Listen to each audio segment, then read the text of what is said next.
Hello my YouTube family, ಹೇಗಿದ್ದೀರಾ ಎಲ್ಲರೂ?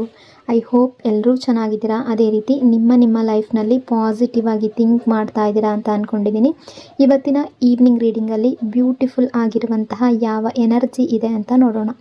ಮೊದಲು ಕಾಮಾಗಿ ಕೂತ್ಕೊಳ್ಳಿ, ಡೀಪ್ ಬ್ರೀತನ್ನು ತಗೊಳ್ಳಿ, ನಿಮ್ಮ ಮೈಂಡ್ ಮತ್ತು ಮನಸ್ಸನ್ನು ರಿಲ್ಯಾಕ್ಸ್ ಮಾಡ್ಕೊಳ್ಳಿ.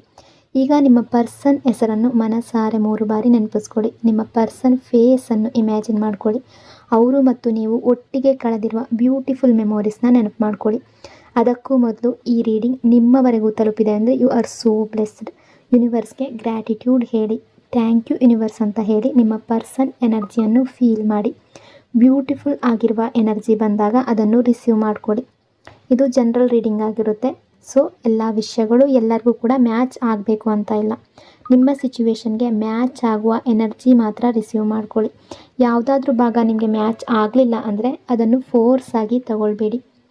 ಈ ರೀಡಿಂಗ್ನ ಉದ್ದೇಶ ಏನು ಅಂದರೆ, ಈ ಕ್ಷಣದ ಪ್ರೆಸೆಂಟ್ ಎನರ್ಜಿ ಯಾವ ರೀತಿ ಇದೆ, ನಿಮ್ಮ ಪರ್ಸನ್ ಮನಸ್ಸಿನಲ್ಲಿ ಏನು ನಡೀತಾ ಇದೆ, ನಿಮ್ಮಿಬ್ಬರ ನಡುವೆ ಯಾವ ರೀತಿಯ ಎಮೋಷನ್ಸ್ ಅಥವಾ ವೈಬ್ಸ್ ನಡೀತಾ ಇದೆ, ಅದನ್ನು ನಿಮಗೆ ತಿಳಿಸುವ ಒಂದು ಸಣ್ಣ ಪ್ರಯತ್ನ ಅಷ್ಟೇ. ಹಾಗಾಗಿ ಓವರ್ ಆಗಿ ನೆಗೆಟಿವ್ ಆಗಿ ಯೋಚನೆ ಮಾಡಬೇಡಿ. ನಿಮ್ಮ ಮನಸ್ಸನ್ನು ಅನಾವಶ್ಯಕ ಭಯಗಳಿಂದ ತುಂಬಿಸ್ಕೊಳ್ಬೇಡಿ. ಯಾವುದೇ ರಿಲೇಷನ್ಶಿಪ್ಪಲ್ಲಿ ಆಗಿರಲಿ, ಪಾಸಿಟಿವ್ ಎನರ್ಜಿ ಅನ್ನೋದು ತುಂಬ ಇಂಪಾರ್ಟೆಂಟ್ ಆಗಿರುತ್ತೆ. ರೀಡಿಂಗನ್ನು ನೋಡಬೇಕಾದ್ರೆ ವಿಡಿಯೋನ ಲೈಕ್ ಮಾಡ್ಕೊಳ್ಳಿ. ಅದೇ ರೀತಿ ಚಾನಲ್ನ ಸಬ್ಸ್ಕ್ರೈಬ್ ಮಾಡಿಕೊಂಡು ಕನೆಕ್ಟ್ ಆಗಿ. ಮೊದಲಿಗೆ ಯಾವ ಎನರ್ಜಿ ಇದೆ ಅಂತ ನೋಡೋದಾದರೆ, ಈವ್ನಿಂಗ್ ಎನರ್ಜಿಯಲ್ಲಿ ತುಂಬ ಮೂಡ್ ಸ್ವಿಂಗ್ಸ್ ಎನರ್ಜಿ ಇದೆ. ಅಂದರೆ ಇವರಿಗೆ ಮೂಡ್ ಸ್ವಿಂಗ್ಸ್ ಆಗ್ತಾ ಇರುತ್ತೆ. ಲೈಕ್ ಕೆಲವೊಂದು ಸಲ ಇವರ ಮೂಡ್ ತುಂಬ ಚೆನ್ನಾಗಿರುತ್ತೆ, ಆಗ ನಿಮ್ಮ ಜೊತೆ ತುಂಬ ಚೆನ್ನಾಗಿ ಮಾತಾಡ್ತಾರೆ.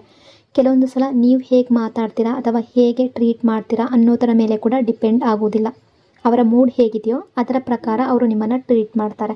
ಅಂದರೆ ಕೆಲವೊಂದು ಸಲ ಆ ರೀತಿ ಮಾಡದೇ ಇರ್ಬೋದು, ಅಥವಾ ಈಗಲೂ ಕೂಡ ಅವರ ಮೂಡ್ ಪ್ರಕಾರ ನಡೀತಾ ಇರ್ಬೋದು. ನಿಮ್ಮ ಮೂಡ್ ನೋಡಿಕೊಂಡು ಅವರು ಬಿಹೇವ್ ಮಾಡೋದಿಲ್ಲ. ಮೂಡ್ ಚೆನ್ನಾಗಿದ್ದರೆ ಚೆನ್ನಾಗಿ ಮಾತಾಡೋದು, ಮೂಡ್ ಕೆಟ್ಟಿದ್ರೆ ತುಂಬ ರೂಡಾಗಿ ಬಿಹೇವ್ ಮಾಡೋದು. ಹಾಗಾಗಿ ಕೆಲವೊಮ್ಮೆ ತುಂಬ ಎಮೋಷ್ನಲ್ ಆಗ್ತಾರೆ, ಕೆಲವೊಮ್ಮೆ ತುಂಬ ಲವ್ ತೋರಿಸ್ತಾರೆ, ಮತ್ತು ಕೆಲವೊಮ್ಮೆ ನೀವು ಕನ್ಫ್ಯೂಸ್ ಆಗುವಷ್ಟು ಚೇಂಜ್ ಆಗ್ತಾರೆ. ನಾನೇನು ಮಾಡಿದೆ, ನನ್ನ ಜೊತೆ ಹೀಗೆ ಯಾಕೆ ಮಾಡ್ತಿದ್ದಾರೆ ಅಂತ ನಿಮಗೂ ಕೂಡ ಅನಿಸಿರ್ಬೋದು. ಅಂತಹ ಎನರ್ಜಿಯಲ್ಲಿದ್ದಾರೆ. ಕೆಲವೊಂದು ಸಲ ಪ್ರತಿಯೊಂದು ವಿಷಯವನ್ನು ಅವರ ರೀತಿಯಲ್ಲೇ ನಡೆಸಬೇಕು, ಅವರ ರೀತಿಯಲ್ಲೇ ಎಲ್ಲ ಆಗಬೇಕು. ಅಂದರೆ ಬೇರೆಯವ್ರಿಗೆ ಏನು ಫೀಲ್ ಆಗ್ತಾ ಇದ್ದಾರೆ, ಹೇಗೆ ಫೀಲ್ ಮಾಡ್ತಾ ಇದ್ದಾರೆ ಅನ್ನೋದು ಇವರಿಗೆ ಮುಖ್ಯ ಆಗಿರುವಂತೆ ಕಾಣಿಸೋದಿಲ್ಲ. ಇವ್ರಿಗೆ ಮುಖ್ಯ ಆಗಿರೋದು ಏನು ಅಂದರೆ, ಅವ್ರು ಯಾವ ರೀತಿ ಫೀಲ್ ಮಾಡ್ತಾ ಇದ್ದಾರೆ ಅನ್ನೋದು. ಅವ್ರು ಫೀಲ್ ಮಾಡ್ತಾ ಇರೋದನ್ನೇ ನಿಮಗೂ ಕೂಡ ಆ ಕಡೆಯಿಂದ ಬಿಹೇವ್ ಮಾಡಿ ತೋರಿಸ್ತಾರೆ. ಇವರಿಗೆ ಬೇರೆ ಯಾವುದಾದ್ರೂ ಕಾರಣದಿಂದ ಮೂಡ್ ಕೆಟ್ಟಿದ್ರೆ, ಮೂಡ್ ಆಫ್ ಆಗಿದ್ದರೆ ಆ ಕೋಪವನ್ನು ನಿಮ್ಮ ಮೇಲೆ ಹೊರ ಹಾಕಿರ್ಬೋದು. ಸೊ ಆ ಎನರ್ಜಿ ಇದೆ. ಸ್ವಲ್ಪ ಇಮ್ಮೆಚುರಿಟಿ, ಸ್ವಲ್ಪ ರೂಡಾಗಿ ಬಿಹೇವ್ ಮಾಡೋದು, ಈ ರೀತಿ ಮಾಡಿರ್ಬೋದು. ಆ ಎನರ್ಜಿ ಇದೆ. ಇಲ್ಲಿ ಏಜ್ ಏನೇ ಇರಲಿ, ಮೈಂಡ್ ಸೆಟ್ ಮಾತ್ರ ಇಮ್ಮೆಚ್ಯೂರ್ ಆಗಿದೆ. ತುಂಬ ಇಮ್ಮೆಚ್ಯೂರ್ ಎನರ್ಜಿ ಇದೆ. ನಿಮ್ಮ ಪಾರ್ಟ್ನರ್ಗೆ ಫ್ಯಾಮಿಲಿ ತುಂಬ ಇಂಪಾರ್ಟೆಂಟ್ ಆಗಿರ್ಬೋದು. ಆ ಎನರ್ಜಿ ಕೂಡ ಇದೆ. ಇವರ ಲೈಫ್ನಲ್ಲಿ ಫ್ಯಾಮಿಲಿಗೆ ತುಂಬ ಇಂಪಾರ್ಟೆನ್ಸ್ ಇದೆ. ಅಥವಾ ನಿಮ್ಮಿಂದ ದೂರ ಇರೋದಕ್ಕೆ ಕೊಟ್ಟಿರುವ ಕಾರಣಗಳು, ಕೊಟ್ಟಿರುವ ಎಕ್ಸ್ಕ್ಯೂಸಸ್ ಫ್ಯಾಮಿಲಿಗೆ ಸಂಬಂಧಪಟ್ಟಿದ್ದೇ ಆಗಿರ್ಬೋದು.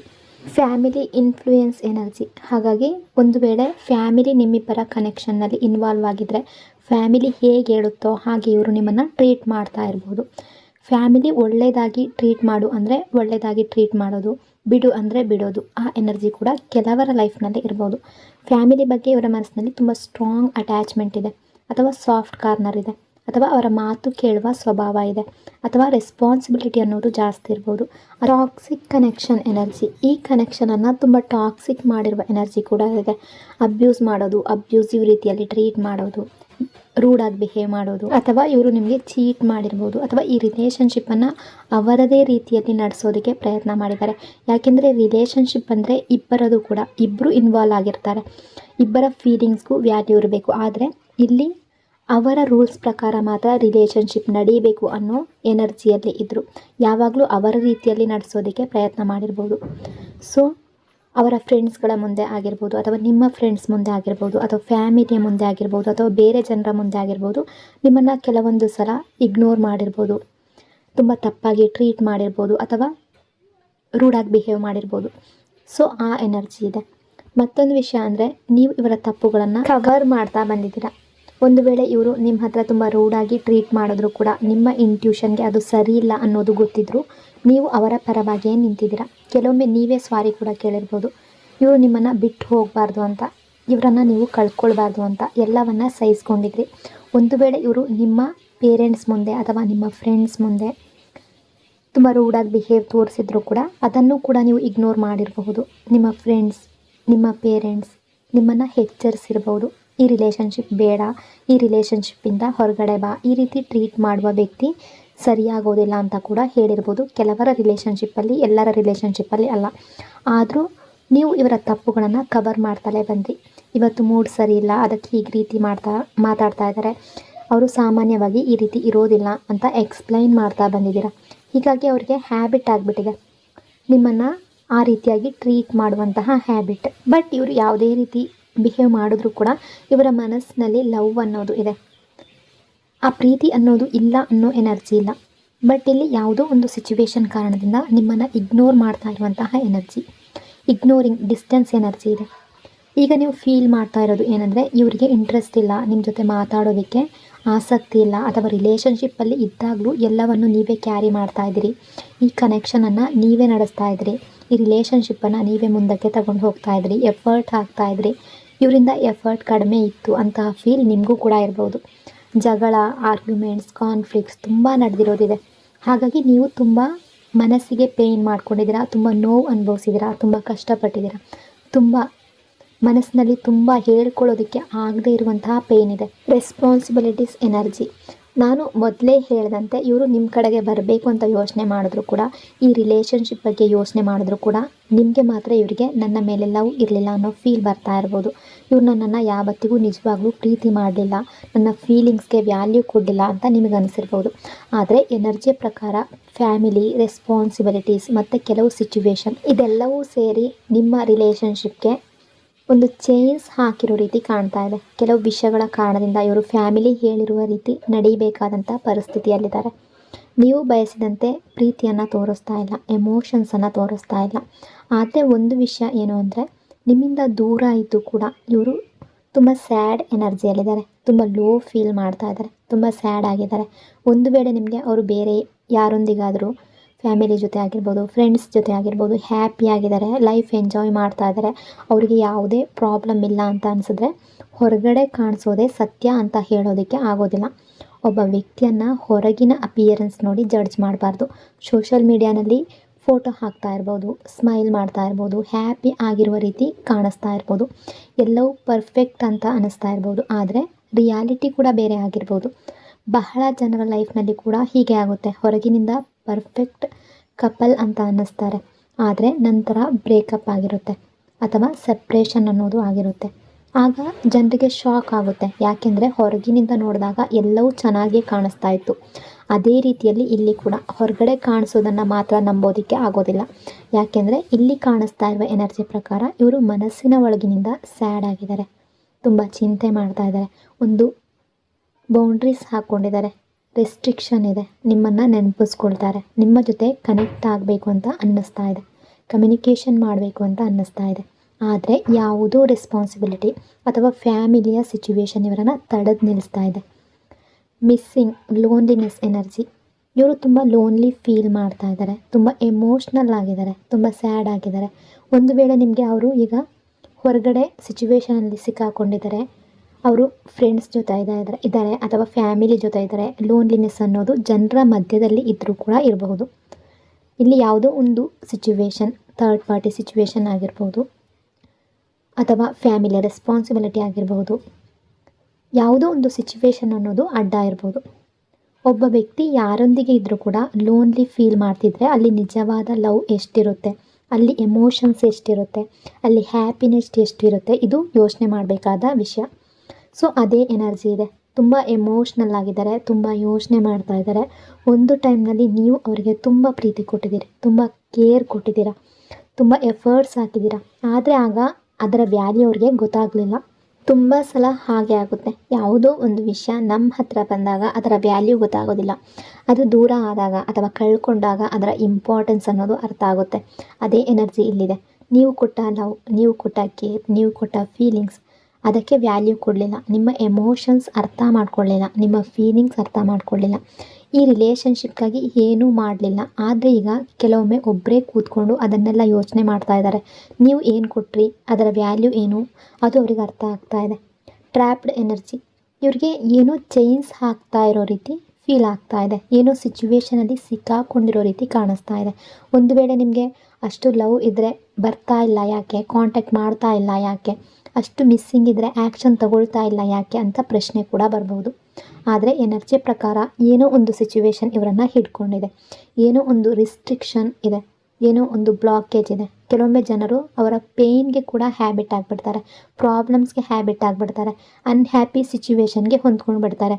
ಅದೇ ರೀತಿ ಎನರ್ಜಿ ಇವ್ರಿಗೆ ಆ ಸಿಚುವೇಶನ್ ಇಷ್ಟ ಇಲ್ಲ, ಆದರೆ ಅದಕ್ಕೆ ಅಡ್ಜಸ್ಟ್ ಆಗಿಬಿಟ್ಟಿದ್ದಾರೆ. ಸೊ ನೀವು ಕೂಡ ಚಿಂತೆ ಮಾಡಬೇಕಾಗಿಲ್ಲ, ಇದು ಫಾರ್ ಎವರ್ ಹೀಗೆ ಇರುವ ಎನರ್ಜಿ ಅನ್ನೋದು ಕಾಣಿಸ್ತಾ ಇಲ್ಲ. ರಿಯಲೈಸೇಷನ್ ಚೇಂಜ್ ಎನರ್ಜಿ ನಿಮಗೀಗ ಅನ್ನಿಸ್ತಾ ಇರ್ಬೋದು, ಇದು ಹೀಗೆ ಮುಂದುವರಿಯುತ್ತಾ, ಇವ್ರು ಯಾವಾಗಲೂ ಆ್ಯಕ್ಷನ್ ತಗೊಳ್ಳೋದಿಲ್ವಾ, ನನ್ನ ಲೈಫ್ಗೆ ಮತ್ತೆ ಬರೋದಿಲ್ವಾ? ಆದರೆ ಇಲ್ಲಿ ಕಾಣ್ತಾ ಇರೋ ಎನರ್ಜಿ ಪ್ರಕಾರ ಹಾಗಿಲ್ಲ. ಇವರೀಗ ಒಂದು ರಿಯಲೈಸೇಷನ್ ಹಂತದಲ್ಲಿದ್ದಾರೆ. ನೀವು ಅವರ ಲೈಫ್ನಲ್ಲಿ ಎಷ್ಟು ಇಂಪಾರ್ಟೆಂಟ್ ಅನ್ನೋದು ಅವರಿಗೆ ಅರ್ಥ ಆಗ್ತಾ ಇದೆ. ನಿಮ್ಮ ಪ್ರೆಸೆನ್ಸ್ನಿಂದಲೇ ಅವರ ವರ್ಡ್ ಕಂಪ್ಲೀಟ್ ಆಗ್ತಾ ಇತ್ತು ಅನ್ನೋದು ಅವರಿಗೆ ಗೊತ್ತಾಗ್ತಾ ಇದೆ. ನಿಮ್ಮ ಸುತ್ತಲೇ ಅವರ ವರ್ಡ್ ತಿರುಗ್ತಾ ಇತ್ತು ಅನ್ನೋದು ರಿಯಲೈಸೇಷನ್ ಆಗ್ತಾ ಇದೆ. ನಿಮ್ಮ ಜೊತೆ ಸಕ್ಸಸ್ ಬೇಕು ಅಂತ ಅನ್ನಿಸ್ತಾ ಇದೆ, ನಿಮ್ಮ ಜೊತೆ ಈ ರಿಲೇಷನ್ಶಿಪ್ ಬೇಕು ಅಂತ ಅನ್ನಿಸ್ತಾ ಇದೆ, ಅವರ ಲೈಫ್ ಚೇಂಜ್ ಮಾಡಬೇಕು ಅಂತ ಅನ್ನಿಸ್ತಾ ಇದೆ, ಮೈಂಡ್ ಸೆಟ್ ಚೇಂಜ್ ಆಗ್ತಾ ಇದೆ. ಒಟ್ಟಿಗೆ ಇದ್ದಾಗ ಆಗದೇ ಇರುವಂತಹ ರಿಯಲೈಸೇಷನ್ ದೂರ ಆದಮೇಲೆ ಆಗ್ತಾ ಇದೆ. ಹಿಂದೆ ಮಾಡಿದ ಮಿಸ್ಟೇಕ್ಸ್, ಇಮ್ಮೆಚ್ಯೂರಿಟಿ, ತಪ್ಪು ಬಿಹೇವಿಯರ್ ಇದೆಲ್ಲದರ ಬಗ್ಗೆ ಈಗ ಯೋಚನೆ ಮಾಡ್ತಾ ಇದ್ದಾರೆ. ಈಗ ಆ ಪೀಸ್ ಬೇಕು, ಹ್ಯಾಪಿನೆಸ್ ಬೇಕು, ಸ್ಟ್ರಾಂಗ್ ಕನೆಕ್ಷನ್ ಬೇಕು ಅಂತ ಅನ್ನಿಸ್ತಾ ಇದೆ, ಆ ಪ್ರೀತಿ ಬೇಕು ಅಂತ ಅನ್ನಿಸ್ತಾ ಇದೆ, ನಿಮ್ಮ ಪ್ರೆಸೆನ್ಸ್ ಬೇಕು ಅಂತ ಅನ್ನಿಸ್ತಾ ಇದೆ. ಆ್ಯಂಗರ್, ರಿಗ್ರೆಟ್, ಲೆಟ್ಟಿಂಗ್ ಗೋ ಎನರ್ಜಿ ತುಂಬ ಸಿಟ್ಟು ಒಳಗಡೆ ನಡೀತಾ ಇದೆ. ಅವರ ಫೀಲಿಂಗ್ಸನ್ನು ಕಂಟ್ರೋಲ್ ಮಾಡ್ತಾ ಇದ್ದಾರೆ, ಅವರ ಎಮೋಷನ್ಸನ್ನು ಕಂಟ್ರೋಲ್ ಮಾಡ್ತಾ ಇದ್ದಾರೆ. ಲೈಫ್ನಲ್ಲಿ ನಡೀತಾ ಇರುವಂತಹ ಬಹಳಷ್ಟು ವಿಷಯಗಳು ಇವರು ಬಯಸಿದ ರೀತಿಯಲ್ಲಿ ನಡೀತಾ ಇಲ್ಲ, ಎಲ್ಲವೂ ಆಪೋಸಿಟ್ಟಾಗಿ ನಡೀತಾ ಇರುವಂತೆ ಫೀಲ್ ಮಾಡ್ತಾ ಇದ್ದಾರೆ. ಹಾಗಾಗಿ ಅವರಿಗೆ ಏನೂ ಚೆನ್ನಾಗಿ ಕಾಣಿಸ್ತಾ ಇಲ್ಲ. ಆದರೆ ಈಗ ಈ ಸಿಚುವೇಶನ್ನಿಂದ ಹೊರಗಡೆ ಬರಬೇಕು ಅಂತ ಅನ್ನಿಸ್ತಾ ಇದೆ, ಅವರ ಪೇಯ್ನನ್ನು ಬಿಡಬೇಕು ಅಂತ ಅನ್ನಿಸ್ತಾ ಇದೆ, ಅವರ ಪ್ರಾಬ್ಲಮ್ಸನ್ನು ಬಿಡಬೇಕು ಅಂತ ಅನ್ನಿಸ್ತಾ ಇದೆ, ತಮ್ಮ ರಿಸ್ಟ್ರಿಕ್ಷನ್ನಿಂದ ಹೊರಗಡೆ ಬರಬೇಕು ಅನ್ನಿಸ್ತಾ ಇದೆ. ಒಂದು ಕೇಜ್ ಒಳಗಡೆ ಸಿಕ್ಕಾಕೊಂಡಿರುವ ರೀತಿ ಫೀಲ್ ಮಾಡ್ತಾ ಇದ್ದಾರೆ. ಅವರ ಸಿಚುವೇಶನ್ನಿಂದ ಹೊರಗಡೆ ಬರಬೇಕು ಅಂತ ಅನ್ನಿಸ್ತಾ ಇದೆ, ಅವರ ಲೈಫ್ನಲ್ಲಿ ಫ್ರೀಡಮ್ ಬೇಕು ಅಂತ ಅನ್ನಿಸ್ತಾ ಇದೆ. ಅವರ ಸಿಟ್ಟು, ಅವರ ಆ್ಯಕ್ಷನ್ಸ್, ಅವರ ಬಿಹೇವಿಯರ್ ಇದೆಲ್ಲವೂ ಬಹಳಷ್ಟು ಡ್ಯಾಮೇಜ್ ಮಾಡಿದೆ ಅನ್ನೋ ರಿಯಲೈಸೇಷನ್ ಕೂಡ ಬರ್ತಾ ಇದೆ. ಅವರ ಲೈಫ್ಗೆ ಅದು ಡ್ಯಾಮೇಜ್ ಆಯಿತು, ನಿಮ್ಮ ಲೈಫ್ಗೆ ಡ್ಯಾಮೇಜ್ ಆಯಿತು, ಇದನ್ನೆಲ್ಲ ಯೋಚನೆ ಮಾಡಿ ತುಂಬ ಡಿಸ್ಟರ್ಬ್ಡ್ ಆಗಿದ್ದಾರೆ, ತುಂಬ ರಿಗ್ರೆಟ್ ಫೀಲ್ ಮಾಡ್ತಾ ಇದ್ದಾರೆ. ಡಿಲೇಡ್ ಆ್ಯಕ್ಷನ್ ಎನರ್ಜಿ ಈಗ ಆ್ಯಕ್ಷನ್ ತಗೊಳ್ತಾ ಇಲ್ಲ. ಇಲ್ಲಿ ಆ್ಯಕ್ಷನ್ ಪೋಸ್ಟ್ಪೋನ್ ಆಗ್ತಾ ಇರುವ ಎನರ್ಜಿ ಕೂಡ ಇದೆ ಕೆಲವರ ರಿಲೇಷನ್ಶಿಪ್ಪಲ್ಲಿ. ಆದರೆ ಅದರಿಂದ ಮುಂದಿನ ದಿನಗಳಲ್ಲಿ ಆ್ಯಕ್ಷನ್ ತಗೊಳ್ಳೋದೇ ಇಲ್ಲ ಅಂತ ಆ ಎನರ್ಜಿ ಇಲ್ಲ. ಹಿಂದೆ ನಡೆದ ವಿಷಯಗಳನ್ನು ಯೋಚನೆ ಮಾಡ್ತಾ ಇದ್ದಾರೆ, ಹಿಂದಿನ ಮಿಸ್ಟೇಕ್ಸನ್ನು ಹೇಗೆ ಕರೆಕ್ಟ್ ಮಾಡೋದು ಅಂತ ಯೋಚನೆ ಮಾಡ್ತಾ ಇದ್ದಾರೆ, ಈ ಕನೆಕ್ಷನ್ ಹೇಗೆ ಹೀಲ್ ಆಗಬೇಕು ಅಂತ ಯೋಚನೆ ಮಾಡ್ತಾ ಇದ್ದಾರೆ, ಈ ರಿಲೇಷನ್ಶಿಪ್ಪನ್ನು ಮತ್ತೆ ಹೇಗೆ ಸ್ಟ್ರಾಂಗ್ ಆಗಬೇಕು ಅನ್ನೋ ರೀತಿ ಥಿಂಕ್ ಮಾಡ್ತಾ ಇದ್ದಾರೆ. ಏನು ಮಾಡಬೇಕು, ಹೇಗೆ ಅಪ್ರೋಚ್ ಮಾಡಬೇಕು ಅಂತ ಮೈಂಡ್ನಲ್ಲಿ ತುಂಬ ವಿಚಾರಗಳು ನಡೀತಾ ಇದೆ. ನಿಮ್ಮಿಬ್ಬರ ನಡುವೆ ಅಬಂಡೆನ್ಸ್, ಹ್ಯಾಪಿನೆಸ್, ಪಾಸಿಟಿವ್ ಎನರ್ಜಿ ಮತ್ತೆ ಬರಬೇಕು ಅಂತ ಅನ್ನಿಸ್ತಾ ಇದೆ. ಈಗ ಆ್ಯಕ್ಷನ್ ಡಿಲೇ ಆಗ್ತಾ ಇದೆ, ಆದರೆ ಅದರ ಹಿಂದೆ ಹಿಂಜರಿಕೆ ಇದೆ. ಯಾಕೆಂದರೆ ನೀವು ಕಣ್ಣೀರು ಹಾಕ್ತಾ ಇದ್ದಾಗ, ನೀವು ಪೇಯ್ನ್ ಅನುಭವಿಸ್ತಾ ಇದ್ದಾಗ ನಿಮ್ಮನ್ನು ಇಗ್ನೋರ್ ಮಾಡಿದ್ರು, ತುಂಬ ತಪ್ಪಾಗಿ ಮಾತಾಡಿದ್ರು, ತುಂಬ ಹರ್ಟ್ ಮಾಡಿದ್ರು. ಹಾಗಾಗಿ ನಿಮ್ಮನ್ನು ಹೇಗೆ ಫೇಸ್ ಮಾಡಬೇಕು, ನಿಮ್ಮ ಮುಂದೆ ಹೇಗೆ ನಿಲ್ಲಬೇಕು ಅಂತ ಯೋಚನೆ ಮಾಡ್ತಾ ಇದ್ದಾರೆ. ಹಿಂದೆ ಅವ್ರಿಗೆ ಶೇಮ್ ಅನ್ನೋದು ಇರಲಿಲ್ಲ, ಆದರೆ ಈಗ ಶೇಮ್ ಆಗ್ತಾ ಇದೆ. ನಾನು ಆ ರೀತಿ ಟ್ರೀಟ್ ಮಾಡಬಾರ್ದಿತ್ತು, ನಾನು ತಪ್ಪು ಮಾಡಿದೆ ಅಂತ ಅವ್ರಿಗೆ ಅನ್ನಿಸ್ತಾ ಇದೆ. ಥರ್ಡ್ ಪಾರ್ಟಿ ರಿಯಲೈಸೇಷನ್ ಎನರ್ಜಿ ಇಲ್ಲಿ ಅವರು ಈ ರಿಲೇಷನ್ಶಿಪ್ಪಲ್ಲಿ ಥರ್ಡ್ ಪಾರ್ಟಿ ಸಿಚುವೇಶನ್ ಇದ್ದರೆ, ಥರ್ಡ್ ಪಾರ್ಟಿ ಅನ್ನೋದು ಕೇವಲ ರೊಮ್ಯಾಂಟಿಕ್ ರಿಲೇಷನ್ಶಿಪ್ ಅಂತ ಮಾತ್ರ ತಗೊಳ್ಬಾರ್ದು. ಅದು ಫ್ಯಾಮಿಲಿ ಆಗಿರ್ಬೋದು, ಹೊರಗಿನ ಸಿಚುವೇಶನ್ ಆಗಿರ್ಬೋದು, ಜಾಬ್ ಆಗಿರ್ಬೋದು, ಕೆರಿಯರ್ ಆಗಿರ್ಬೋದು. ಅದರಿಂದ ಹೊರಗಡೆ ಬರಬೇಕು ಅನ್ನೋ ಇನ್ನರ್ ವಾಯ್ಸ್ ಬರ್ತಾ ಇದೆ. ಯಾಕೆಂದರೆ ಈಗ ವ್ಯಕ್ತಿಯ ನಿಜವಾದ ಫೇಸ್ ಅವ್ರಿಗೆ, ಅಥವಾ ಆ ಸಿಚುವೇಶನ್ನ ನಿಜವಾದ ಫೇಸ್ ಅರ್ಥ ಆಗ್ತಾ ಇದೆ. ಮುಂದೆ ಒಂದು ರೀತಿ ಈ ಸಿಚುವೇಶನ್ ಯಾವ ರೀತಿ ಹೋಗ್ಬೋದು ಅನ್ನೋದರ ಬಗ್ಗೆ ಥಿಂಕ್ ಮಾಡ್ತಾ ಇದ್ದಾರೆ. ಸೊ ಅವ್ರಿಗೆ ಮೊದಲಿನ ಸ್ಥಿತಿ ನೆನಪಾಗ್ತಾ ಇದೆ. ಈ ಸಿಚುವೇಶನ್ನಿಂದ ಯಾವುದೂ ಸರಿಯಾಗೋದಿಲ್ಲ, ಈ ಸಿಚುವೇಶನ್ನಿಂದ ನಿಮ್ಮಿಂದ ದೂರ ಆಗಿದ್ರೆ ಅದರಿಂದ ಅವರು ಪಾಠ ಕಲಿತಾ ಇದ್ದಾರೆ. ರಿಯಲೈಸೇಷನ್ ನಿಧಾನವಾಗಿ ಬರ್ತಾ ಇದೆ. ಈಗ ಆ್ಯಕ್ಷನ್ ಸ್ಲೋ ಇದೆ, ಆದರೆ ಆ ಸ್ಲೋ ಎನರ್ಜಿ ಫಾರ್ ಎವರ್ ಇರೋದಿಲ್ಲ ಅನ್ನೋ ಎನರ್ಜಿ ಕೂಡ ಇದೆ. ಇವತ್ತು ಆಗದೆ ಇದ್ದರೆ ನಾಳೆ ನಿಮ್ಮ ಕಡೆಗೆ ಆ್ಯಕ್ಷನ್ ತಗೊಳ್ಳುವ ಎನರ್ಜಿ ಇದೆ. ಈ ರಿಲೇಷನ್ಶಿಪ್ಗಾಗಿ ಮತ್ತೆ ಅವರು ಡಿಸಿಷನ್ ತಗೊಳ್ಳುವ ಎನರ್ಜಿ ಕಾಣಿಸ್ತಾ ಇದೆ. ಕಾಂಪ್ರಮೈಸ್, ಪೇಷನ್ಸ್ ಎನರ್ಜಿ ಈಗ ಇವರು ಕಾಂಪ್ರಮೈಸ್ ಮಾಡ್ತಾ ಬದುಕ್ತಾ ಇರೋ ರೀತಿ ಕಾಣ್ತಾ ಇದೆ. ಈ ಸಿಚುವೇಷನಲ್ಲಿ ಅವರಿಗೆ ಹ್ಯಾಬಿಟ್ ಆಗಿಬಿಟ್ಟಿದೆ. ಅಂದರೆ ಈ ಸಿಚುವೇಶನ್ ಯಾವುದೇ ಇರ್ಬೋದು, ನಿಮ್ಮಿಂದ ದೂರ ಇರೋದು ಹ್ಯಾಬಿಟ್ ಆಗಿಬಿಟ್ಟಿದೆ. ಈ ರೀತಿಯ ಲೈಫ್ಗೆ ಅಡ್ಜಸ್ಟ್ ಆಗಿಬಿಟ್ಟಿದ್ದಾರೆ.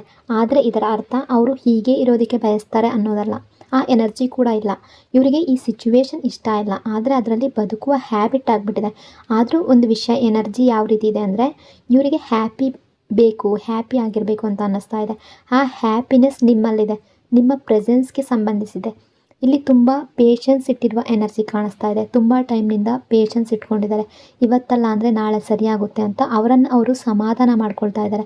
ಆದರೆ ಮನಸ್ಸಿನ ಒಳಗಡೆಯಿಂದ ತುಂಬ ಡೌನ್ ಫೀಲ್ ಆಗ್ತಾ ಇದ್ದಾರೆ, ಒಳಗಿನಿಂದ ಕೊರಗ್ತಾ ಇದ್ದಾರೆ. ಈಗ ನಿಮ್ಮ ಜೊತೆ ಇರುವ ಈ ಕನೆಕ್ಷನ್ಗಾಗಿ, ಈ ರಿಲೇಷನ್ಶಿಪ್ಗಾಗಿ ಮತ್ತೆ ಆ್ಯಕ್ಷನ್ ತಗೊಳ್ಳುವಂತಹ ಎನರ್ಜಿಯಲ್ಲಿದ್ದಾರೆ. ಈ ರಿಲೇಷನ್ಶಿಪ್ ಉಳಿಸ್ಕೊಳ್ಳೋದಕ್ಕೆ, ಈ ಕನೆಕ್ಷನ್ ಹೀಲ್ ಮಾಡೋದಕ್ಕೆ ಅವರಿಂದ ಆದಷ್ಟು ಎಲ್ಲವನ್ನು ಮಾಡಲು ಯೋಚನೆ ಮಾಡ್ತಾ ಇದ್ದಾರೆ. You are their word energy. ನಿಮ್ಮಿಬ್ಬರ ನಡುವೆ ಎಷ್ಟೇ ಜಗಳ ಆಗಿರಲಿ, ಮಿಸ್ಅಂಡರ್ಸ್ಟ್ಯಾಂಡಿಂಗ್ ಆಗಿರಲಿ, ನೋ ಕಾಂಟ್ಯಾಕ್ಟ್ ಸಿಚುವೇಶನ್ ಬಂದಿರಲಿ, ಎಷ್ಟೇ ಡಿಸ್ಟೆನ್ಸ್ ಬಂದಿರಲಿ, ಎಷ್ಟೇ ಪ್ರಾಬ್ಲಮ್ಸ್ ಆಗಿರಲಿ, ಆದರೂ ಇವರ ಮನಸ್ಸಿನಲ್ಲಿ ಒಂದು ಫೀಲಿಂಗ್ಸ್ ಇದೆ. ನೀವು ಅವರ ವರ್ಡ್, ನೀವು ಅವರ ಪ್ರಪಂಚ, ಅಥವಾ ನೀವು ಅವರ ಲೈಫ್ನ ಒಂದು ಭಾಗ. ಅಂತಹ ಫೀಲಿಂಗ್ಸ್ ಅವರ ಮನಸ್ಸಿನಲ್ಲಿ ಬರ್ತಾ ಇದೆ. ಇಲ್ಲಿ ಸಿಚುವೇಶನ್ ಯಾವುದೇ ಬಂದಿರ್ಬೋದು, ಪ್ರಾಬ್ಲಮ್ಸ್ ಬಂದಿರ್ಬೋದು, ಆದರೆ ಇವರ ಹಾರ್ಟ್ನಲ್ಲಿ ನಿಮ್ಮ ಸ್ಥಾನ ಅನ್ನೋದು ಉಳ್ಕೊಂಡಿದೆ. ನಿಮಗೆ ಹೇಗೆ ಫೀಲ್ ಆಗ್ತಿದೆಯೋ ಅದೇ ಫೀಲಿಂಗ್ಸ್ ಇವರಲ್ಲೂ ರಿಫ್ಲೆಕ್ಟ್ ಆಗ್ತಾ ಇರುವ ಎನರ್ಜಿ ಇದೆ. ನಿಮಗೆ ಎಲ್ಲವೂ ಮತ್ತೆ ಸರಿಯಾಗಬೇಕು, ಈ ರಿಲೇಷನ್ಶಿಪ್ ಮತ್ತೆ ಸ್ಟ್ರಾಂಗ್ ಆಗಬೇಕು, ಅವರು ಮತ್ತೆ ಬರಬೇಕು ಅಂತ ಅನ್ನಿಸ್ತಾ ಇದ್ದರೆ ಅದೇ ಎನರ್ಜಿ ಇವರಲ್ಲೂ ಕಾಣಿಸ್ತಾ ಇದೆ. ನಿಮ್ಮಿಬ್ಬರ ಒಂದೇ ರೀತಿಯ ಫೀಲಿಂಗ್ಸ್ ಕ್ಯಾರಿ ಮಾಡ್ತಾ ಇರುವಂತಹ ಎನರ್ಜಿ ಇದೆ. ಹೀಲಿಂಗ್ ಮತ್ತು ಫ್ಲೋ ಎನರ್ಜಿ. ನಿಮ್ಮಿಬ್ಬರ ನಡುವೆ ಇನ್ನೂ ಬಹಳಷ್ಟು ಅನ್ಹೀಲ್ಡ್ ಎನರ್ಜಿ ಇದೆ. ಬಹಳಷ್ಟು ಮಾತುಗಳು ಹೇಳದೆ ಉಳ್ಕೊಂಡಿರ್ಬೋದು, ಬಹಳಷ್ಟು ಫೀಲಿಂಗ್ಸ್ ಒಳಗಡೆ ಸಿಕ್ಕಾಕೊಂಡಿದೆ. ಇವರೀಗ ಫ್ಲೋ ಜೊತೆಗೆ ಸಾಗೋದಕ್ಕೆ ಬಯಸ್ತಾ ಇದ್ದಾರೆ. ಲೈಫನ್ನು ಫೋರ್ಸ್ ಮಾಡದೆ ನ್ಯಾಚುರಲ್ಲಾಗಿ ಮುಂದೆ ಹೋಗಬೇಕು ಅಂತ ಅನ್ನಿಸ್ತಾ ಇದೆ. ನಿಮ್ಮನ್ನು ತುಂಬ ಬಯಸ್ತಾ ಇದ್ದಾರೆ, ನಿಮ್ಮ ಬಗ್ಗೆ ತುಂಬ ಎಮೋಷ್ನಲ್ ಆಗ್ತಾ ಇದ್ದಾರೆ. ಆದರೆ ಅದೇ ಟೈಮ್ನಲ್ಲಿ ಅವರನ್ನು ಅವರು ಹೀಲ್ ಮಾಡ್ಕೊಳ್ಬೇಕು ಅಂತ ಅನ್ನಿಸ್ತಾ ಇದೆ. ಹೀಲಿಂಗ್ ಬೇಕು ಅನ್ನಿಸ್ತಾ ಇದೆ. ಒಳಗಿನ ನೋವಿನಿಂದ ಹೊರಗಡೆ ಬರಬೇಕು ಅಂತ ಅನ್ನಿಸ್ತಾ ಇದೆ. ಅವರ ಫೀಲಿಂಗ್ಸನ್ನು ಮತ್ತೆ ಅವರು ಫೀಲ್ ಮಾಡಬೇಕು ಅಂತ ಅನ್ನಿಸ್ತಾ ಇದೆ. ಯಾಕೆ ಅಂದರೆ ಈಗ ಬಹಳಷ್ಟು ಎಮೋಷನ್ಸ್ ಮನಸ್ಸಿನ ಒಳಗಡೆ ಸ್ಟಕ್ ಆಗಿದೆ. ಆ ಎಮೋಷನ್ಸ್ ರಿಲೀಸ್ ಆಗಬೇಕು, ಆ ಪೇಯ್ನ್ ಹೀಲ್ ಆಗಬೇಕು, ಈ ಡಿಸ್ಟೆನ್ಸ್ ಕಡಿಮೆ ಆಗಬೇಕು. ಆ ಎನರ್ಜಿ ಇಲ್ಲಿ ಕಾಣಿಸ್ತಾ ಇದೆ. ಒಟ್ಟಾರೆ ರೀಡಿಂಗ್ನ ಎನರ್ಜಿ ಏನಂದರೆ ಇವರು ಎಮೋಷ್ನಲ್ ಆಗಿದ್ದಾರೆ. ಇವತ್ತಿನ ಎನರ್ಜಿಯ ಪ್ರಕಾರ ನಿಮ್ಮನ್ನು ಮಿಸ್ಸಿಂಗ್ ಮಾಡ್ತಾ ಇದ್ದಾರೆ. ನಿಮ್ಮ ವ್ಯಾಲ್ಯೂ ಈಗ ಅರ್ಥ ಆಗ್ತಾ ಇದೆ. ಅವರ ಮಿಸ್ಟೇಕ್ಸ್ ಬಗ್ಗೆ ರಿಗ್ರೆಟ್ ಇದೆ. ಈಗ ಈ ಸಿಚುವೇಶನ್ನಿಂದ ಹೊರಗಡೆ ಬರಬೇಕು ಅಂತ ಅನ್ನಿಸ್ತಾ ಇದೆ. ಆದರೆ ಈಗ ಆ್ಯಕ್ಷನ್ ಅನ್ನೋದು ಸ್ಲೋ ಆಗಿದೆ. ಆದರೂ ಮುಂದಿನ ದಿನಗಳಲ್ಲಿ ನಿಮ್ಮ ಕಡೆಗೆ ಮೂವ್ ಆಗುವ ಎನರ್ಜಿ ತುಂಬ ಜಾಸ್ತಿ ಇದೆ. ನಿಮ್ಮ ಜೊತೆ ಒಂದು ಪೀಸ್, ನಿಮ್ಮ ಜೊತೆ ಲವ್, ನಿಮ್ಮ ಜೊತೆ ಹೀಲಿಂಗ್, ಸ್ಟ್ರಾಂಗ್ ಕನೆಕ್ಷನ್ ಬಯಸ್ತಾ ಇರುವ ಎನರ್ಜಿ ಕಾಣ್ತಾ ಇದೆ. ಇದು ಇವತ್ತಿನ ಇವರ ಈವ್ನಿಂಗ್ ಎನರ್ಜಿ. ಈ ರೀಡಿಂಗ್ ನಿಮಗೆ ಇಷ್ಟ ಆಗಿದೆ ಅಂದ್ಕೊಂಡಿದ್ದೀನಿ. ಇಷ್ಟ ಆಗಿದರೆ ಪಾಸಿಟಿವ್ ಆಗಿ ಕಮೆಂಟ್ ಮಾಡಿ. ಇನ್ನೊಂದು ಬ್ಯೂಟಿಫುಲ್ ರೀಡಿಂಗಲ್ಲಿ ಮತ್ತೆ ಸಿಗ್ತೀನಿ. ಅಲ್ಲಿವರೆಗೂ ಟೇಕ್ ಕೇರ್. ನಿಮ್ಮ ಪ್ರೀತಿ, ನಿಮ್ಮ ಸಪೋರ್ಟ್ಗೆ lots and lots of love. Thank you so much. God bless you all.